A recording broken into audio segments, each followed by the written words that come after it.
থাকবে, সেই ক্যালাসকে আমরা তাপ দিব, তাপ দিয়ে আমরা গ্যাসীয় ধনাত্মক আয়ন এবং গ্যাসীয় ঋণাত্মক আয়নে আমরা পরিণত করব। তাহলে আমার যে পরিমাণ তাপ শক্তি প্রয়োজন হবে তাকে আমরা বলবো লেটিস শক্তি। যেহেতু তাপ শক্তি এখানে দেয়া লাগতেছে এই জন্য ডেল্টা এইচ এর মান হবে পজিটিভ এবং সেই মানটা কত 370 কিলোজুল পার মোল। আমরা লেটিস এনার্জিকে আরেকটা ওয়েতেও সংজ্ঞায়িত করতে পারি, সেটা কি যে A প্লাস গ্যাসীয় অবস্থায় এবং B মাইনাস আয়ন গ্যাসীয় অবস্থায় এই দুটো আয়নকে একত্রিত করে এক মোল কোনো আয়নিক যৌগের কঠিন ক্যালাস তৈরি করার সময় যতটুকু তাপশক্তি নির্গত হয় তাকেও আমরা কি বলতে পারি লেটিস শক্তি বা লেটিস এনার্জি। ওকে, ডেল্টা এইচ নেগেটিভ হওয়া মানে কি তাপশক্তি নির্গত হবে, আর ডেল্টা এইচ পজিটিভ হওয়া মানে কি তাপশক্তি দিতে হবে। হ্যাঁ, তাপশক্তি দেওয়া লাগে। ওকে, অর্থাৎ AB থেকে A প্লাস এবং B মাইনাসে যাওয়ার সময় যে পরিমাণ তাপশক্তি দেওয়া লাগবে A প্লাস এবং B মাইনাস থেকে AB তে আসার সময় সমপরিমাণ তাপশক্তি কি হবে নির্গত হবে। আচ্ছা, এটা দুটো ক্লিয়ার? এখন চলো নেক্সট আমরা যেটা দেখবো সেটা হচ্ছে আয়নিক যৌগের পানিতে দ্রবণীয়তা। এগুলি মনে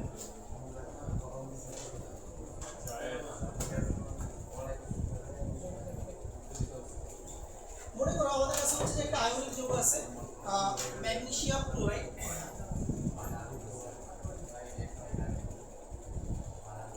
সো আমরা কি করব দেখো, আমরা প্রথমে ম্যাগনেসিয়াম ক্লোরাইডকে ভেঙে তার উপাদান ক্যাটায়ন এবং অ্যানায়নে আমরা হচ্ছে যে বিভক্ত করতে চাই। তাহলে এই আয়নিক যৌগের ক্যালাসকে ভেঙে ক্যাটায়ন এবং অ্যানায়নে বিভক্ত করতে যেই তাপ শক্তিটা দেওয়া লাগবে তার নাম কি লেটিস এনার্জি, বা সংক্ষেপে বলি কি LE, লেটিস এনার্জি। ওকে, তাহলে প্রথমে আমরা শক্তি দিয়ে ক্যালাসকে ভেঙে ক্যাটায়ন এবং অ্যানায়ন বানাবো। আচ্ছা, এরপরে কি হবে দেখো, এরপরে আমাদের যে ক্যাটায়নটা আছে এই ক্যাটায়নটাকে কে ঘিরে ধরবে বলো তো? এই ক্যাটায়নটাকে পানির অণু যে ঋণাত্মক প্রান্ত আছে সেটা কি অক্সিজেন। তোমরা জানো যে পানি হচ্ছে একটা পোলার অণু। এই পানির মধ্যে যে অক্সিজেন হাইড্রোজেন বন্ধনগুলো থাকে, এখানে আমরা জানি যে অক্সিজেনের তড়িৎ ঋণাত্মকতার মান হাইড্রোজেন অপেক্ষা বেশি। এই জন্য অক্সিজেন কি করে এই বন্ধনযুক্ত ইলেকট্রনগুলোকে নিজের দিকে অধিক টেনে নেয়, ফলে অক্সিজেনে কি চলে আসে আংশিক ঋণাত্মক চার্জ, আর হাইড্রোজেনে কি চলে আসে আংশিক ধনাত্মক চার্জ।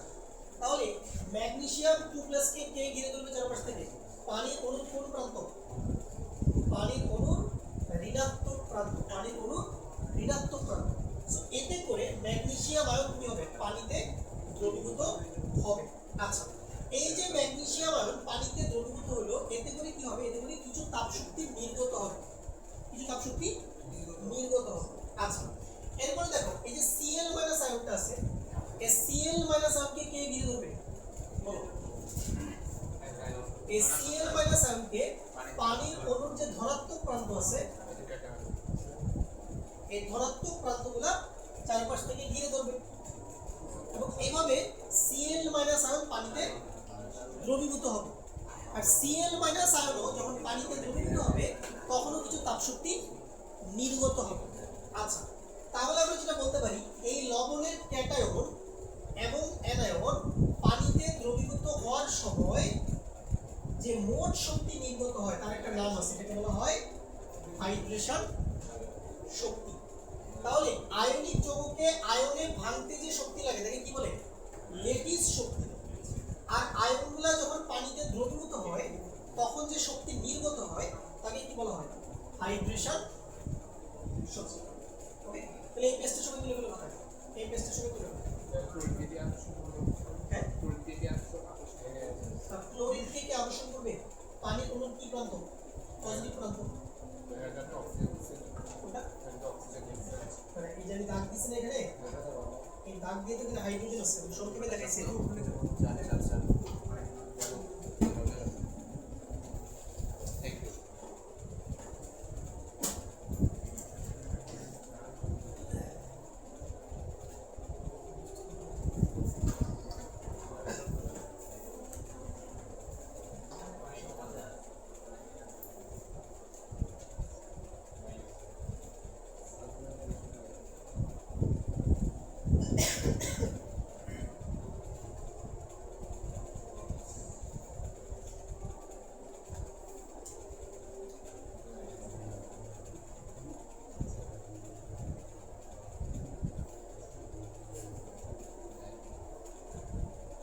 মাথা ব্যথা সবজি হলে এগুলো কি অসুস্থতা, ঠিক আছে? আমার এখনো মনে আছে, ঠিক আছে? ছোটবেলা আমার আব্বু মানে মায়েরা মাথা উঠে গেছে, ঠিক আছে? পরে আব্বুই আবার হাসপাতালে নিয়ে গেছে, নিয়ে যায় যে ব্যান্ডেজ করেছে কপাল, ঠিক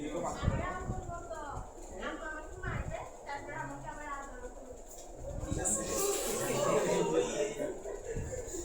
কিরকম মাথা ধরে কিরকম মাথা ধরে রক্ত রক্ত বলতে হ্যাঁ আব্বু তো ভাই অনেক স্ট্রং, আমি না এত স্ট্রং না, ঠিক আছে? আমার আব্বু অনেক স্ট্রং, ডিফেন্সে চাকরি করছে, ডিফেন্সের মানুষ, হাত পা স্ট্রং, থাপ্পড় একটা দিলে মনে করে যে ওখানে যাবো জিমে যান না, জিমে যাবেন না, আগে তো খায় আসো, জিমে এখন জিম করলে যা আছে তাও বাইরে যাবে, ওকে? এই মোটিভেশন সবাই আপনার দিকে তাকায় থাকে সব মেয়েরা ওইটাই হাসপাতালে নিয়ে গেছে, ব্যান্ডেজ করে দিয়েছে কপালে, আমি ওই ব্যান্ডেজ দিয়ে প্রাইভেটে গেছি, ঠিক আছে? বন্ধুরা মজা উড়াই নাই, বন্ধুরা মজা উড়াই নাই, হ্যাঁ বন্ধুরা মজা উড়াই নাই, আমি কি বলছি নাকি আপু করছে, ঠিক আছে? বলছি যে বেস্ট করে গেছি, করে গিয়ে বেরো গেছি, যাই হোক, বাপ মায়ের হাতে মাইন, বাপ মায়ের হাতে মাইন না খাইলে সোজা হবে না জীবন, বুঝছো? যে পোলাপান বাপ মায়ের হাতে মাইন খায় না ও জীবনে উন্নতি করতে পারবে না।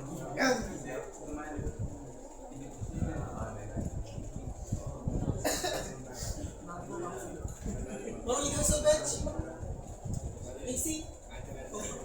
তো নেক্সট পেজ যাই আমরা। আচ্ছা এবার চলো, খুবই গুরুত্বপূর্ণ একটা জিনিস দেখো, আয়নিক যৌগ পানিতে দ্রবীভূত হওয়ার শর্ত। দেখো, আয়নিক যৌগ পানিতে দ্রবীভূত হওয়ার সবচেয়ে গুরুত্বপূর্ণ শর্তটা কি? যে হাইড্রেশন শক্তির মান লেটিস শক্তি অপেক্ষা কি হবে? বেশি হতে হবে। অপরদিকে লেটিস এনার্জির মান যদি হাইড্রেশন এনার্জি থেকে বড় হয় তাহলে আয়নিক যৌগ পানিতে দ্রবীভূত হবে না, বুঝছো? দ্রবীভূত হবে না। আচ্ছা তাহলে লক্ষ্য করো, তুমি কখনো বাসায় শরবত বানাইছো না? ওকে, তো শরবত বানানোর সময় তুমি কি পানির মধ্যে চিনি ঢালছো, ঠিক আছে? লেটস সে তুমি পানির মধ্যে ধরো তুমি শরবত বাদ দিলাম, তুমি স্যালাড বানাইছো কিনা বাসায়, ঠিক আছে? ওকে, স্যালাড খুবই গুরুত্বপূর্ণ জিনিস। বাইরে যে হাবিজাবি খাবার খাও তোমরা, ফুড পয়জনিং হয়ে তো অবস্থা খারাপ, তখন স্যালাড খাইতে হবে, ওকে? তো বাইরের ফাস্ট ফুড হাবিজাবি রাস্তাঘাটের খাবার এগুলো কম খাওয়া, টোটালি অ্যাভয়েড। আচ্ছা এখন ধরো তুমি বাসায় তো স্যালাইন বানাইছো, আচ্ছা ধরো তুমি পানির মধ্যে স্যালাইন দিছো, দিয়ে তুমি যদি চামচ দিয়ে জিনিসটাকে না নাড়াও কতক্ষণ লাগবে স্যালাইনটা পানিতে দিতে? অনেকক্ষণ লাগবে না? বলো কমন সেন্স দিয়ে বলো, অনেকক্ষণ লাগবে কি? লাগবে, অবশ্যই লাগবে। তার মানে ওই স্যালাইনের যে মলিকিউলগুলো আছে, স্যালাইনের মধ্যে কি থাকে? সোডিয়াম ক্লোরাইড, পটাশিয়াম ক্লোরাইড, এই লবণগুলোই থাকে। তাহলে এই আয়নগুলো পানিতে দ্রবীভূত হতে অনেকক্ষণ সময় লাগতেছে। এখন তুমি তাড়াতাড়ি দ্রবীভূত করার জন্য তুমি কি করো? তুমি চামচ দিয়ে একটু নাড়া দাও না? চামচ দিয়ে হালকা নাড়া দাও, যেই তুমি চামচ দিয়ে নাড়া দাও সাথে সাথে সব দ্রবণগুলো পানিতে কি হয়ে যায়? দ্রবীভূত হয়ে যায়। কেন এরকমটা হচ্ছে? হাইড্রেশন। এখানে কি ঘটনা হয় যখন তুমি বুঝছো? যখন তুমি চামচ দিয়ে নাড়া দাও তখন কি ঘটে বলি? যখন তুমি চামচ দিয়ে নাড়া দাও তাহলে তুমি নাড়া দেওয়ার মাধ্যমে তুমি একটা শক্তি দিচ্ছ না? চামচ দিয়ে নাড়া মানে কি? তুমি একটা বাহ্যিকভাবে একটা এনার্জি দিচ্ছ না? ওই শক্তির কারণে যেটা হবে, কিছু লবণের অণু ভেঙে ক্যাটায়ন এবং অ্যানায়নে পরিণত হবে। কিছু লবণের অণু, সব ভাঙবে না। যখনই চামচ দিয়ে নাড়া দিলাম কিছু লবণের অণু ভেঙে ক্যাটায়ন এবং অ্যানায়নে কনভার্ট হবে। ওকে, বুঝতে পারছো বিষয়টা? এরপরে কি হবে? এই ক্যাটায়ন পানিতে দ্রবীভূত হবে এবং এই অ্যানায়ন পানিতে দ্রবীভূত হবে এবং এই ক্যাটায়ন এবং অ্যানায়ন পানিতে দ্রবীভূত হওয়ার ফলে কিছু শক্তি নির্গত হবে না, কিছু এনার্জি রিলিজ হবে। ওই নির্গত শক্তিটাই আসলে বাকি লবণের অণুগুলোকে ভাঙতে কি করবে, সহায়তা করবে। কারণ হাইড্রেশন শক্তির মান ল্যাটিস শক্তি থেকে কি বড় না, বড়। তাহলে এই জন্য তুমি দেখবা চামচ দিয়ে অনেকক্ষণ নাড়াইতে হবে না, জাস্ট হালকা একটু নাড়া দেওয়া হয়ে গেছে, দেখবা যে বাকি লবণের মলিকিউলগুলো অটোমেটিক্যালি পানিতে দ্রবীভূত হয়ে যাবে। এটা হচ্ছে এখানে খেলা। তাহলে আয়নিক যৌগ পানিতে দ্রবীভূতের প্রধান শর্ত কি, হাইড্রেশন শক্তির মান ল্যাটিস শক্তি থেকে কি দিতে হবে, বড় হওয়া লাগবে। ঠিক আছে। আচ্ছা,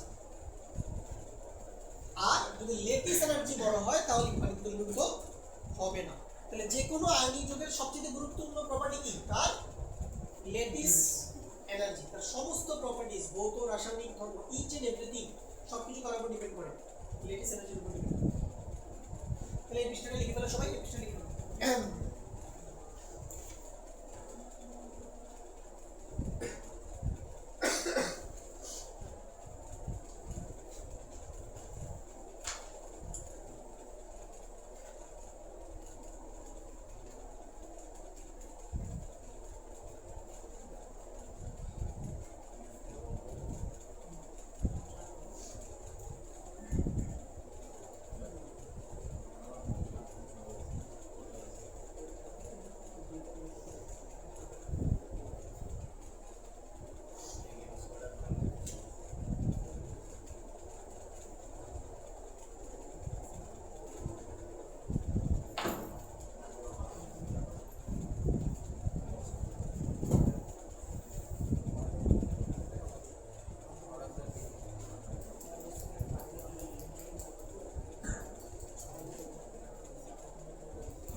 আয়নিক যৌগের বৈশিষ্ট্য, এগুলো তুমি 19 পড়ছো, আরেকবার একটু রিপিট করে দিই। আয়নিক যৌগের বৈশিষ্ট্য,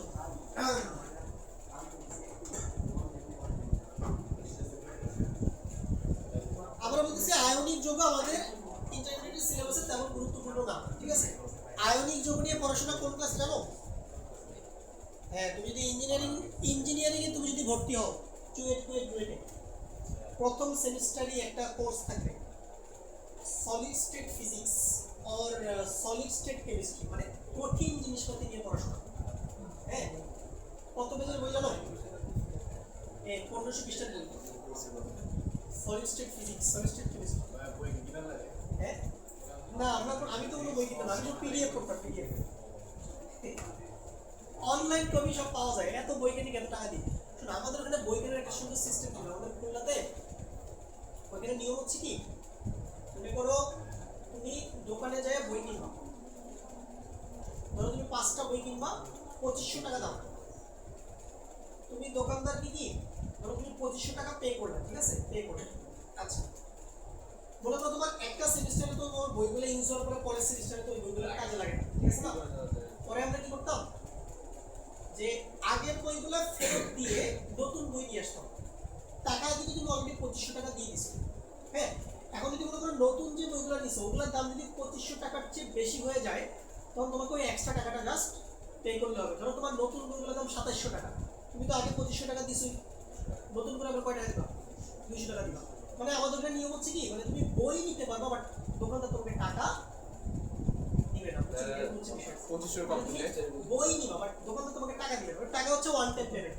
2500 কম দিলে, হ্যাঁ, 2500 কম 2500 কম হলে তোমাকে টাকা দিবে না, পরের বার পরের বার তুমি বই নিতে হবে, এরকম হচ্ছে সিস্টেম। আর আমাদের যে লাইব্রেরি ছিল কুয়েটের অস্থির লাইব্রেরি, লাইব্রেরিতে মোটামুটি সব বই পাওয়া যেত। তো লাইব্রেরি কার্ড ছিল আলাদা, কার্ড দিয়ে তোমাকে বই নিতে হতো। তো ভার্সিটিতে গেলে দেখবা কত সুন্দর সিস্টেম, তুমি যে কোনো জায়গায় পড়াশোনা করো অনেক সুন্দর সিস্টেম। তো কষ্ট করো, চান্স পেতে কিন্তু অনেক কাজ করে বইতে হবে, নাহলে রেজিস্টার কলেজে পড়তে হবে। আর মেয়েরা কি করবে, মেয়েদের বিয়ে শেষ হয়ে যাবে, সংসার করবে, ঠিক আছে, আর কি করবে, পড়াশোনা না করলে সব দিনই বিয়ে দিয়ে দিবে বাবা। আসো লিখো সবাই আয়নিক যৌগের বৈশিষ্ট্য। 1 নম্বর লিখো, আয়নিক যৌগগুলো উচ্চ গলনাঙ্ক এবং স্থিরাঙ্ক বিশিষ্ট। আয়নিক যৌগগুলো উচ্চ গলনাঙ্ক এবং স্ফুটনাঙ্ক বিশিষ্ট।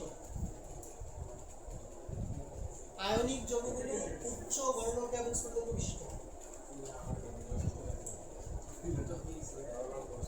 আয়নিক যৌগগুলো উচ্চ গলনাঙ্ক এবং স্ফুটনাঙ্ক বিশিষ্ট।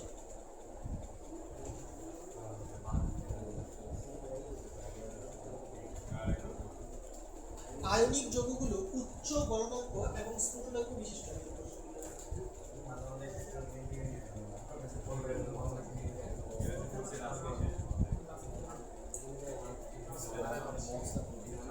দুই নম্বর লিখো, আয়নিক যৌগগুলো সহজে পানিতে দ্রবীভূত হয়।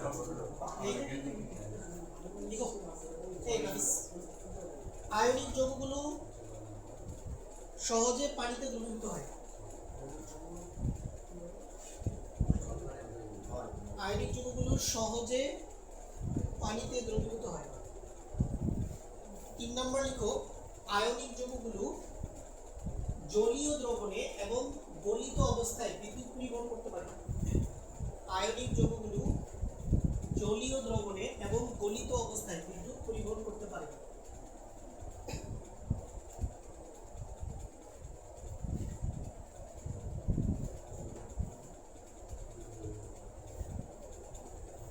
পরিবহন করতে পারে। 4 নম্বর লিখো,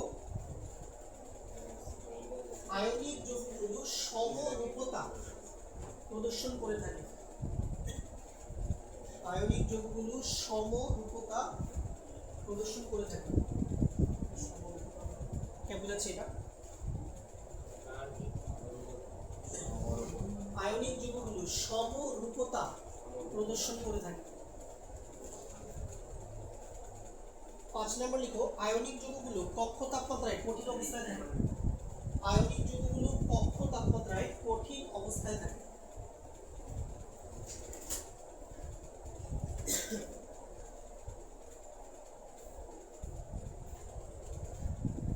আয়নিক যৌগগুলো কক্ষ তাপমাত্রায় কঠিন অবস্থায় থাকে। আচ্ছা, এবার লিখো নেক্সট বৈশিষ্ট্য লিখো 6 নম্বর, আয়নিক যৌগগুলোর ল্যাটিস শক্তি অনেক বেশি হয়। আয়নিক যৌগগুলোর ল্যাটিস শক্তি অনেক বেশি হয়।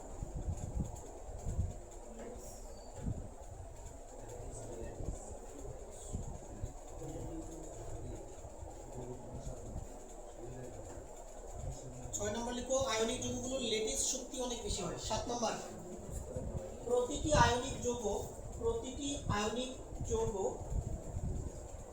ত্রিমাত্রিক ক্যালাস অবস্থায় থাকে। প্রতিটি আয়নিক যৌগ ত্রিমাত্রিক ক্যালাস অবস্থায় থাকে। প্রতিটি আয়নিক যৌগ ত্রিমাত্রিক ক্যালাস অবস্থায় থাকে।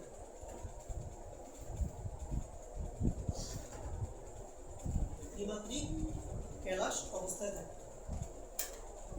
তাহলে এই হলো মোটামুটি আমাদের আয়নিক যৌগের বৈশিষ্ট্য। বুঝা গেল?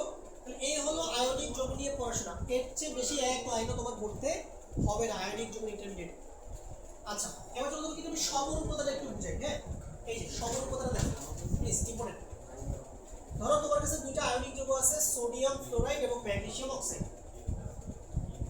তাহলে সোডিয়াম ফ্লোরাইডের মধ্যে কি কি ক্যাটায়ন আছে এবং কি কি অ্যানায়ন আছে? Na+ আছে আর F- আছে। তাহলে বলো তো Na+ এর ইলেকট্রন বিন্যাস কেমন হবে? 1:2:2p6। F- এরও সেম হবে না, 1:2:2p6, সেম ইলেকট্রন বিন্যাস হবে। এবার আসো ম্যাগনেসিয়াম অক্সাইড, এখানে ম্যাগনেসিয়াম 2+ আছে। তাহলে ম্যাগনেসিয়াম 2+ এর ইলেকট্রন বিন্যাস কি? 1:2:2p6। আর O2- এরও সেম 1:2:2p6। মানে দেখো এই দুইটা আয়নিক যৌগের ক্যাটায়ন এবং অ্যানায়নের ইলেকট্রন বিন্যাসগুলো হুবহু একই রকম। তাহলে এরকম যদি দুইটা আয়নিক যৌগের ক্যাটায়ন এবং অ্যানায়নের ইলেকট্রনিক কনফিগারেশন হুবহু সেম হয়, তখন এই ধর্মটাকে বলা হয় সমরূপতা। ইংরেজিতে বলে আইসোমরফিজম। আইসোমরফিজম। ওকে, আচ্ছা, আরেকটা ইম্পর্টেন্ট প্রপার্টি লিখো, একটু স্কিপ করে ফেলছিলাম আমি। 8 নাম্বার লিখো, আয়নিক বন্ধনের কোনো নির্দিষ্ট দিক নেই। আয়নিক বন্ধনের কোনো নির্দিষ্ট দিক নেই। আয়নিক বন্ধনের কোনো নির্দিষ্ট দিক নেই।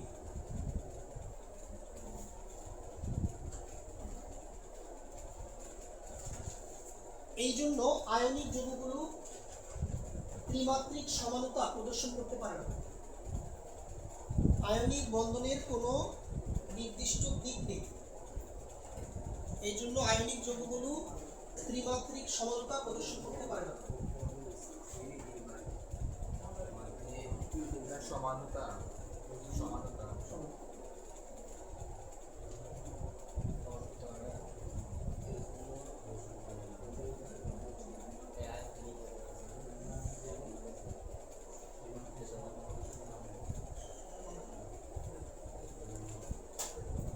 উচ্চ জায়েদ, হ্যাঁ উচ্চ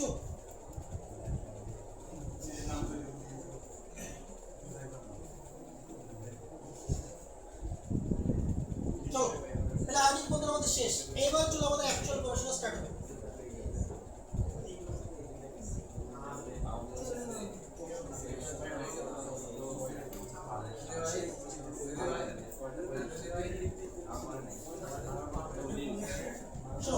এখান থেকে আমাদের এই চ্যাপ্টারের এখান থেকে আমাদের এই চ্যাপ্টারের একদম প্রপার পড়াশোনা স্টার্ট হবে।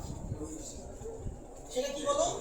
সমযোজী বন্ধন বা কোভালেন্ট বন্ডিং। মানে তোমার রাসায়নিক বন্ধন অংশের একদম প্রায় 90% পড়াশোনা হচ্ছে যে এই সমযোজী বন্ধন নিয়ে।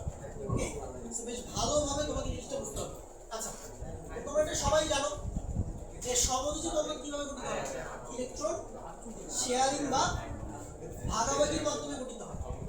আচ্ছা, এবং সমযোজী বন্ধনে কে অংশগ্রহণ করে? অধাতু এবং অধাতু। ওকে, আচ্ছা এক্সাম্পল দেখো, যেমন ধরো হাইড্রোজেন।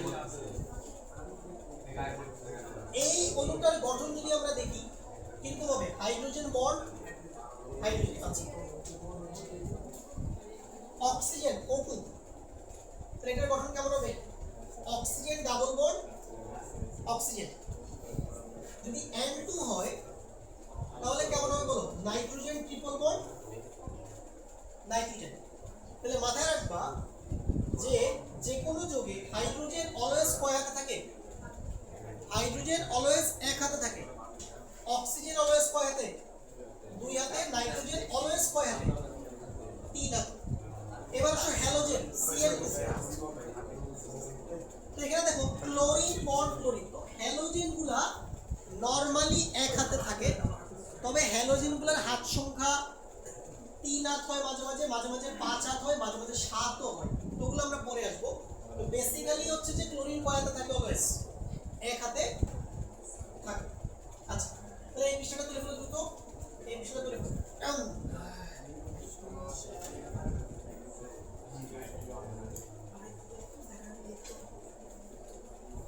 এই ফেরদৌস পিছনে মেজে যাও। এই ফেরদৌস পিছনে মেজে যাও।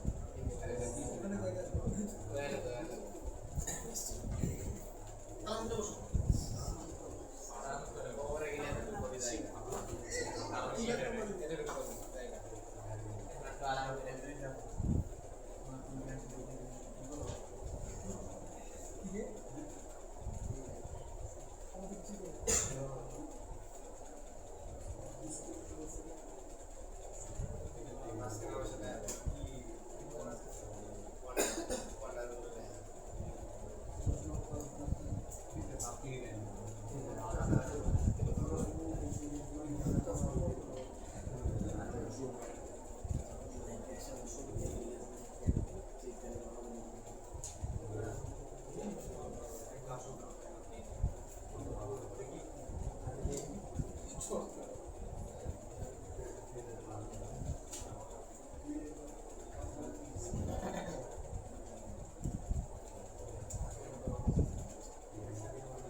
কি হবে বলো? হাইড্রোজেন বন্ড লিখে ফেলো, সাথে সাথে লিখে ফেলো সাথে সাথে। HCl দেখো, হাইড্রোজেন বন্ড Cl, এটা হচ্ছে HCl। এরপর আসো পানি। তো পানিতে oxygen bond hydrogen, oxygen bond hydrogen, okay. এটা অ্যামোনিয়াতে কি দেখো, নাইট্রোজেন, 3 হাতে 3টা হাইড্রোজেন। SO2 দেখতে কেমন? সালফার, 2টা অক্সিজেন ডাবল বন্ডে থাকবে। SO3 তে কি অবস্থা? সালফার, 3টা অক্সিজেন ডাবল বন্ডে থাকবে। এবার সব PCl3, ফসফরাস দেখো, ফসফরাস কিন্তু 3 হাতেও থাকতে পারে, আবার কি 5 হাতেও থাকতে পারে, এটাই পসিবল আছে। তাহলে ফসফরাসের 3 হাতে 3টা ক্লোরিন, আর এখানে ফসফরাসের 5 হাতে 5টা ক্লোরিন, ঠিক আছে? ওকে, কিছু ইজি স্ট্রাকচার, অসংখ্য স্ট্রাকচার প্র্যাকটিস করব আজকে। আমরা কয়েকটা প্র্যাকটিস করি, 50-60টার মতো স্ট্রাকচার প্র্যাকটিস করব। না না, এই দেখো, যদি স্ট্রাকচার রাখতে না পারলে কিন্তু ভাই কেমিস্ট্রি ভালো করা সম্ভব না, ঠিক আছে? কেমিস্ট্রি ভালো করার মতো শক্তি হচ্ছে স্ট্রাকচার রাখতে হবে।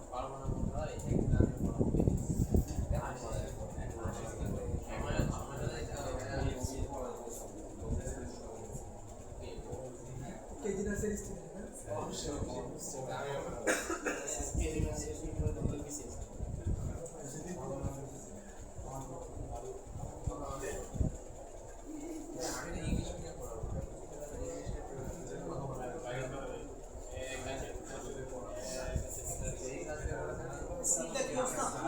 পাস তবে দিন দিন তোমার এনার্জি দেখে এনার্জি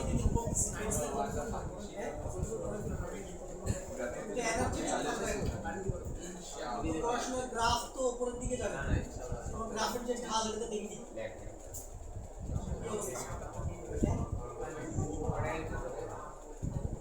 তো ভয় লাগা উচিত, এলাকা থেকে মেডিকেলের চান্স পাচ্ছে না খুব একটা মানুষ, দুজন মাত্র পাইছে। এগুলো দেখে তো তোমাদের আতঙ্কে থাকা উচিত, ভাই এই অবস্থা কেন? তুমিও সেম তাদের প্রতি হাঁটো, এই প্রশ্ন করতে। চলো এগুলো আগে হয়েছে। নেক্সট আরো একটা দেখি, যেমন ধরো বেরিলিয়াম ক্লোরাইড, তাহলে বেরিলিয়ামের 2 হাতে 2টা ক্লোরিন। বোরন ট্রাইক্লোরাইড, তাহলে বোরনের 3 হাতে 3টা ক্লোরিন। কার্বন টেট্রাক্লোরাইড, কার্বনের 4 হাতে 4টা ক্লোরিন। সালফার টেট্রাফ্লোরাইড, তাহলে সালফারের 4 হাতে 4টা ফ্লোরিন। হচ্ছে SF6 সালফার হেক্সাফ্লোরাইড, বুঝতে পারছো? ওকে, এই যে সালফারের 6 দিকে 6টা ফ্লোরিন।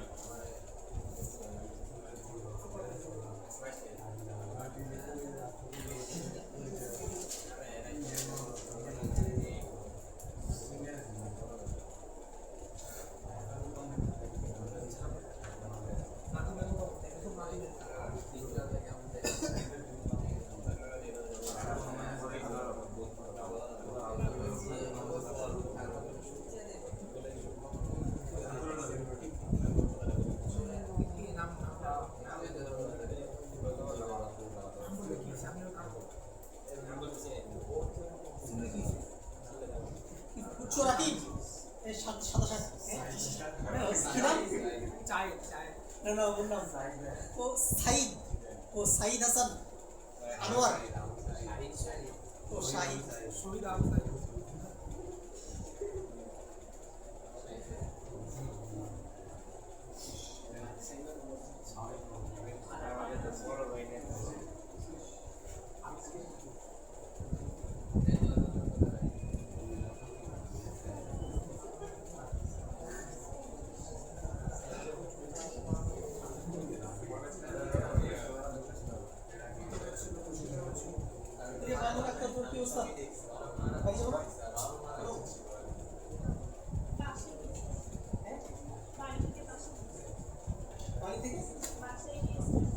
ও তাহলে তো খুশি। কে আসছে? দাদি না, কে আসছে? খালা মনি, তোমার জন্য কি আছে? আইফোন, জামা কাপড় আছে, বোরকা আছে না? বলছে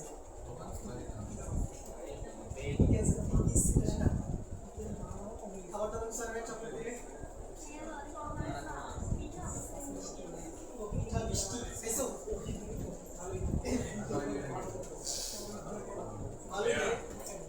চলো আমার পড়াশোনা কেমন যাচ্ছে? আমি তো পড়ি, আমি তো পড়তেই থাকি অল দ্য টাইম। তোমাদের চেয়ে আমি বেশি পড়ি। মেডিকেলে কিন্তু অনেকে ঠিক স্যার প্রত্যেকে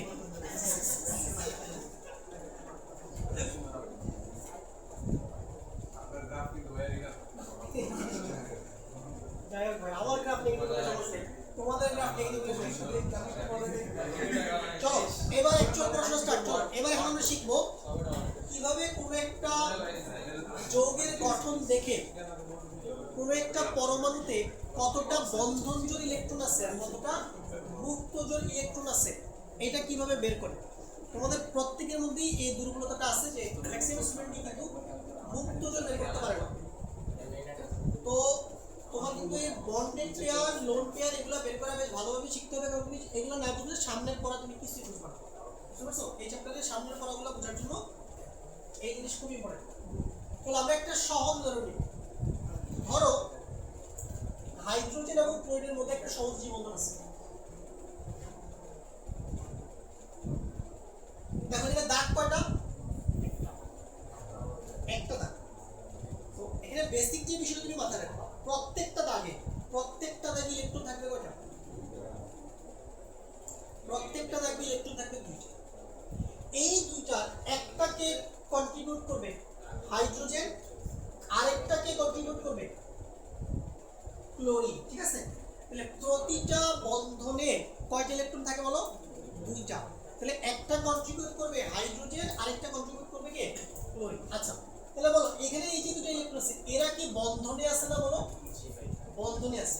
এখন দুইটা ইলেকট্রন মিলে কয় জোড়া? দুইটা ইলেকট্রন মিলে এক জোড়া। এই জন্য কি বলতেছি? এক জোড়া ইলেকট্রন। এবং যেহেতু এরা বন্ধনে আছে এই জন্য কি বলতেছি? বন্ধন জোড়। কি বলতেছি? বন্ধন জোড়। আর ইংরেজিতে কি বলে? Bond pair. সংক্ষেপে কি বলে লিখে? বিপি। বিপি মানে বন্ড পেয়ার, ব্লাড প্রেশার না। বিপি মানে ঠিক আছে? বিপি মানে কি? ব্লাড প্রেশার না, বিপি মানে বন্ড পেয়ার। তাহলে বলো যে কয়টা বন্ড পেয়ার আছে? একটা বন্ডিং পেয়ার আছে। আচ্ছা এবার একটু ক্লোরিনের দিকে তাকাও। দেখো ক্লোরিন একটা হ্যালোজেন, আর যে কোনো হ্যালোজেনের লাস্ট শেলে কয়টা ইলেকট্রন থাকে? 7টা। কয়টা থাকে? 7টা। এই 7টার মধ্যে ক্লোরিন বন্ধন গঠনে কয়টা ইউজ করছে? একটা ইউজ করছে। হাতে রইল কয়টা? হাতে রইল 6টা। 6টা মানে কয় জোড়া? 6টা মানে কয় জোড়া? 3 জোড়া। এখন এই ইলেকট্রনগুলো কিন্তু বন্ধনে অংশগ্রহণ করে নাই, এই জন্য এদেরকে আমরা বলবো 3 জোড়া ইলেকট্রন, এবং এদের বাংলাতে কি বলবো? মুক্তজোড়। আর ইংরেজিতে বলবো লোন পেয়ার বা লন পেয়ার। যেমন উচ্চারণ করো কোনো সমস্যা নাই। সংক্ষেপে কিভাবে লেখে? এলপি। এখন থেকে আমি প্রায়ই সংক্ষেপে বিপি লিখবো, সংক্ষেপে এলপি লিখবো। তোমাকে বুঝতে হবে যে বিপি দিয়ে বন্ড পেয়ার বোঝাচ্ছি, এলপি দিয়ে লোন পেয়ার বোঝাচ্ছি। তাহলে বলো এই পুরো জগটাতে লোন পেয়ার কয়টা? 3টা। বন্ড পেয়ার কয়টা? তাহলে লক্ষ্য করো এই যৌগটা থেকে আমরা ক্লিয়ারলি বুঝতে পারতেছি যে হাইড্রোজেনের বন্ডিং স্টাইল কি? হাইড্রোজেন কিভাবে বন্ধন গঠন করে? অলওয়েজ 1BP ফরম্যাটে হাইড্রোজেন কি করবে? বন্ধন গঠন করবে। মানে দুনিয়ার যত যৌগ আছে সব যৌগ হাইড্রোজেনের হাত কয়টা? একটা। হাত কয়টা? একটা। ওকে। আর ক্লোরিনের বন্ডিং স্টাইল দেখো, এটা হচ্ছে ক্লোরিনের general bonding style 1BP 3E। তাহলে ক্লোরিন অলওয়েজ চেষ্টা করবে এই স্টাইলটা মেইনটেইন রাখার। যৌগ চেঞ্জ হয়ে যাবে বাট বন্ডিং স্টাইল কি হবে না? চেঞ্জ হবে না, এটাই থাকে 1BP 3। তাহলে দ্রুত লিখে ফেলো এই পেজ, দ্রুত লিখে ফেলো।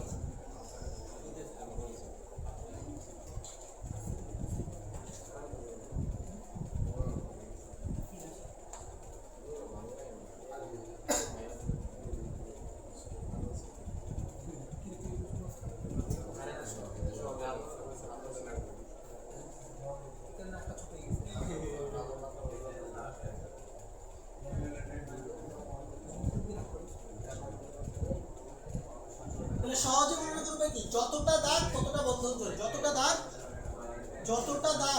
দেখো ততটা বন্ধন জোড়। মুক্ত জোড়টা তোমাকে একটু কষ্ট করে হিসাব করতে হবে।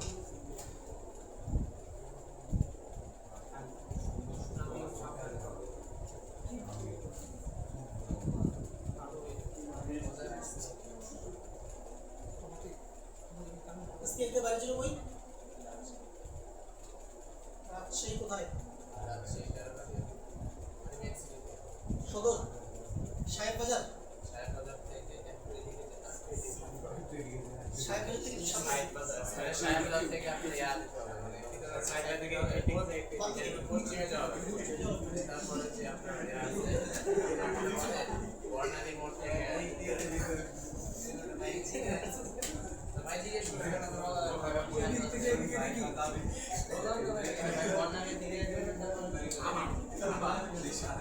আচ্ছা কি করলাম বাড়িতে কি জায়গা জমি ভাগ করছো?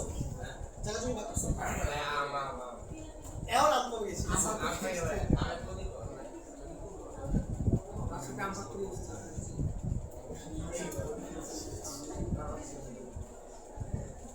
লিখেছো ভাই পেজ ইজি। চলো নেক্সট পেজে আমরা যাই। এবার শিখবো আমরা খুবই গুরুত্বপূর্ণ কার্বনের বন্ডিং স্টাইল। তোমরা জানো যে কার্বন খুবই গুরুত্বপূর্ণ একটা মৌল। তুমি সেকেন্ড ইয়ারে উঠে পুরো অর্গানিক পড়বা, সারাক্ষণ কার্বন লিখতে হবে, ঠিক আছে? চলো কার্বনের আচরণ বোঝার সবচেয়ে আদর্শ দ্রব্য হচ্ছে মিথেন CH4। দেখো কার্বনের 4 হাতে 4টা কি 4 হাতে 4টা হাইড্রোজেন না? আমি কি বলছিলাম প্রতিটা হাতে ইলেকট্রন কয়টা? দুইটা, প্রত্যেকটা হাতে দুইটা। একটা দিকে কে কার্বন আর একটা দিকে কে হাইড্রোজেন। আচ্ছা তাহলে দেখো যতটা হাত ততটা কি বন্ধন জোড়। তাহলে কার্বনের বন্ডিং স্টাইল কি 4টা বন্ধন জোড়, 4টা বিপি। এবং দেখো এখানে কিন্তু কার্বনের কোনো মুক্ত ইলেকট্রন নাই, তাহলে কি লিখবো 0 LP 0 LP 0 লোড। তাহলে এটাই হচ্ছে অলওয়েজ কার্বনের বন্ডিং স্টাইল। এবার তো আরেকটা উদাহরণ নেই C2H6 এর নাম কি C2H6 এই জোড়ার নাম ইথেন জৈব যৌগ এটা। তাহলে এটা স্ট্রাকচার কেমন দেখো কার্বন কার্বন বন্ড, কার্বনের 3 হাতে 3টা হাইড্রোজেন। দেখো তো হাইড্রোজেনের হাত কয়টা এখানে? প্রত্যেকটা হাইড্রোজেনের হাত কয়টা? প্রত্যেকটা হাইড্রোজেনের হাত একটা, কিন্তু কার্বনের হাত দেখো 4টা না? দেখো কার্বন এবং হাইড্রোজেন দুইজনই তার বন্ডিং স্টাইলটা মেইনটেইন করছে, যৌগ কিন্তু আলাদা।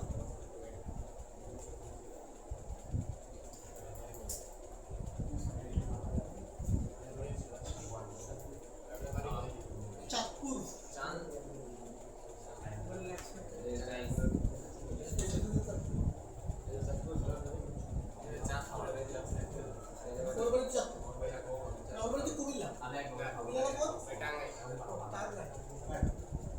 কালিহাতি নাকি?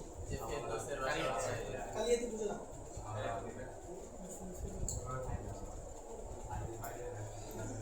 আচ্ছা চলো লাস্ট একটা জিনিস করবো, এক মিনিট টাইম আছে, এই লাস্ট শেষ। দেখো C2H4 এটার গঠনটা দেখো, এই দুটোর নাম কি ইথিন। তাহলে কার্বন কার্বন ডাবল বন্ড, বাকি দুই হাতে দুইটা হাইড্রোজেন। দেখো কার্বনের হাত কয়টা এখানে বলো, টোটাল হাত কয়টা? আর বলো 8টা। কার্বনের হাত 4টা, কার হাত? ওকে আচ্ছা এরপরে দেখো এই C2H এর নাম কি ইথাইন। এই যে carbon triple bond carbon single hydrogen, এখানেও কার্বনের হাত দেখো কয়টা? 4টা। কার্বন অলওয়েজ 4 হাত মেইনটেইন করবে। সিমিলারলি দেখো কার্বন ডাই অক্সাইড বাম দিকে 2 হাত ডান দিকে 2 হাত। তার মানে দেখো তাহলে হাত সংখ্যা তুমি নানান ভাবে অ্যারেঞ্জ করতে পারবা, 1 হাত 3 হাত 2 হাত 2 হাত 2 হাত 2 হাত, ঠিক আছে? তারপরে তোমার টোটাল 4টা হাত, মধ্যে কথা হাত কয়টা হইতে হবে? 4টা। তো ঠিক আছে আজকে এটুকুই থাক, আগামী ক্লাসে এখান থেকে